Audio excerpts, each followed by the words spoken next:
आज रितेश दादांनी जान्हवीची चांगलीच कानउघडणी केलेली आहे, कारण या आठवड्यामध्ये जान्हवीचा कुठेही गेम दिसला नाही, फक्त आवाज होता आणि तुमचा तो कर्कश आवाज ऐकून अक्षरशः टीव्ही बंद करावा अशी इच्छा होत होती, असं इथे रितेश भाऊ तिला सांगतात. कारण या आठवड्यामध्ये सूरजने झाकण उघडण्याच्या वेळेस कचरा टाकायचा होता त्याला, तर कचरा टाकून त्याने झाकण लावलं, दॅट्स इट, तिथं संपलेले ना. मग तुम्ही त्याने तुमच्यासाठी कचरा टाकताना झाकण ओपनच करून ठेवलं पाहिजे, ही दादागिरी का? वरून तुम्ही त्यालाच म्हणताय की माझ्यासमोर हा ॲटिट्यूड, हा माज नाही दाखवायचा. आणि त्यानंतर ज्यावेळेस तुम्ही अभिजितच्या अंगावरती पडला, तर साधी गोष्ट आहे, निकी तुम्हाला समजावत होती त्यावेळेस देखील तुम्ही रडून आपण गोष्टी करतो आणि ती क्रेडिट घेऊन जाते, ही गोष्ट कुठेच नव्हती. इनफॅक्ट ती तुम्हाला समजावत होती की आपण चुकीचं दिसतोय आणि ह्या गोष्टी व्हायला नको आहे, प्रेक्षकांच्या समोर आपण चुकीचं जायला नको आहे.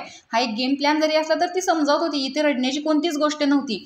नॉमिनेशनच्या टास्कमध्ये देखील तुम्ही हेच केलं. कॅप्टन्सी टास्कला धनंजयला उठवताना तुम्ही आणि वैभवनी किती प्रयत्न केले, योगिताला सुद्धा तसंच केलं, पण शेवटी त्यांचाच कॅप्टन झालेला आहे.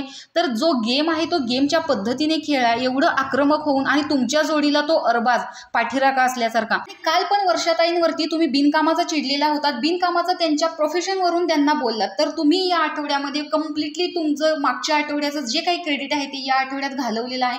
फक्त तुम्ही ओरडत आहात इतर कंटेस्टंटवरती असंच दिसतंय. आणि जर तुम्हाला तुमचा गेम नीट करायचा असेल तर ह्या गोष्टी बंद करा आणि गेमवरती फोकस करा, स्ट्रॅटेजीने खेळा, तरच बाहेर प्रेक्षकांना तुमचा गेम दिसेल. तर जान्हवीच्या या कानउघडणीमुळे तुम्हाला काय वाटतं हे कमेंट बॉक्समध्ये नक्की सांगा. जान्हवीच्यात बदल होतो की नाही हे इथून पुढच्या एपिसोडमध्ये बघायलाच मिळेल.